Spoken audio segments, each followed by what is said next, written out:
चला तर नमस्कार मंडळी, अशा प्रकारे आपली चाकांची राणी होती बघा संभाजीनगरला. 2 दिवस झालं आपण चेन्नईचा माल शोधतोय भावांनो, आणि आज आहे तिसरा दिवस. आपल्याला भेटलाय शेवटी राजपूत ट्रान्सपोर्ट यांच्याकडून चेन्नईचा माल. आणि राजपूत ट्रान्सपोर्ट म्हणजे शून्यातून वर आलेली कंपनी बरं का भावांनो. आणि हे बघा गोपाळ शेठ म्हणजे एकदम रॉयल स्वभाव आणि दिलदार व्यक्तिमत्व असलेला माणूस आपल्याला दिलाय त्यांनी चेन्नईचा माल. आणि सांगितलं 26 घंटे टायमिंग आहे. म्हणलं काहीच लोड नका घेऊ, तुमचं नाव अजिबात खराब होऊ देणार नाही. एकदम टायमिंग म्हणजे टायमिंग मध्ये पाळणारा बादशाह आहे आपण. म्हणून तर सर्व पब्लिक डे नाईटचा बादशाह बोलते आपल्याला. हा अशा प्रकारे मंडळी आपली चाकांची राणी आली बघा वाळू MIDC ला चेन्नईचा माल भरायला. घेतो भावांनो लोडिंग वगैरे करून. आणि हा ब्लॉग आपला आहे ना खूप छोटासा असणार आहे, कारण आपण जास्त न थांबता नॉन स्टॉप जाणार आहे चेन्नईला.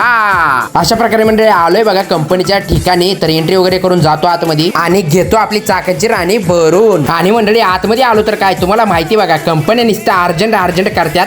आणि 6 ला एंट्री करून आतमध्ये आलोय आणि आता चक्का 11 वाजवले त्यांनी गाडी भरायला. अशा प्रकारे झाली बघा आपली चाकांची राणी लोडिंग वगैरे करून. आणि हौदा लेवलच बॉक्स आले किंवा. आणि माल आहे 1100 किलो. तर पेपर वगैरे घेऊन आउट करून निघतोय मंडळी चेन्नईच्या दिशेनं. अशा प्रकारे मंडळी लागलो होतो बघा हायवेला. तर राणी काय म्हणायला लागली माहितीये का, नुसतं भुंगा पायटन नुसतं रिपीट करतो, मला काय खायला पिला देत नाही, काय नाही चांगलं चुकलं. अरे म्हणलं कधी राणे, तुला तर रेग्युलर जिओच्या हॉटेलला जेव घालतोय राव, एवढं ब्रँडेड हॉटेल आहे म्हणलं जिओचं, आणि ह्या हॉटेलचं जेवण तुला देतोय रेग्युलर, तरी तू रुसून बसायला लागली माझ्यावर. असं रुसून बसल्यावर कसं व्हायचं म्हणलं राणे, असं काही करू नको बाई, टायमिंग माल भरलाय म्हणलं, भुंगा पाईट जायचंय. चला तर मंडळी गुड नाईट, भेटू सकाळी. आणि मंडळी ठरवल्याप्रमाणे इथे तिथं कुठं स्टॉप नाही घेता, डायरेक्ट आपण धप्पा दिला होता हॉस्पिटल नगरी पास करून शंकर्या डाब्याला. आणि म्हणलं आता लागली भूक, मग काय कुस्करून मस्त मटकी भाजी घेऊन दणका दिला बघा. समोर आलो बघा तुमकूर बायपासला. तर मंडळी आपलं नशीब किती भंगार आहे की हो, आपली एक तर झोप नाही झालेली आणि त्यातली त्यात जाम पण आत्ताच लागायचं होतं.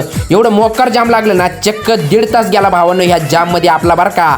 लय वैतागलो होतं बघा, अक्षरशः असं वाटत होतं गाडी साईडला लावून झोपे जावं, कारण रात्री अख्खी नाईट काढलेली आहे ना, आणि ही दुसरी नाईट आहे आपली. एवढे डोळे लागायला लागले तर आणि जाम लागले, काय करू शकत नाही भावांनो. ड्रायव्हिंग लाईफ लय अवघड आहे. कसं बस रडत पडत ट्रॅफिक पार करून एकदाच पोहोचलो बघा अनलोडिंग पॉईंटच्या ठिकाणी. त्या कंपनीत खाली करायची आपल्याला, तर म्हणले आता काय खाली होत नसती, रात्रीचं 3:30 वाजले होते किंवा. आता तर एवढं डोकं आलं तरी म्हणलं आता जाऊ द्या, झोपून घेतो निवांत, कारण कंपनीच्या रूल्स समोर कुणाचंच काही चालत नाही. तोपर्यंत तुम्ही आपला ब्लॉग बघा, लाईक करा, कमेंट करा, शेअर करा, आवडला नसला तरी लाईक करा, बिंदास वर टाकला.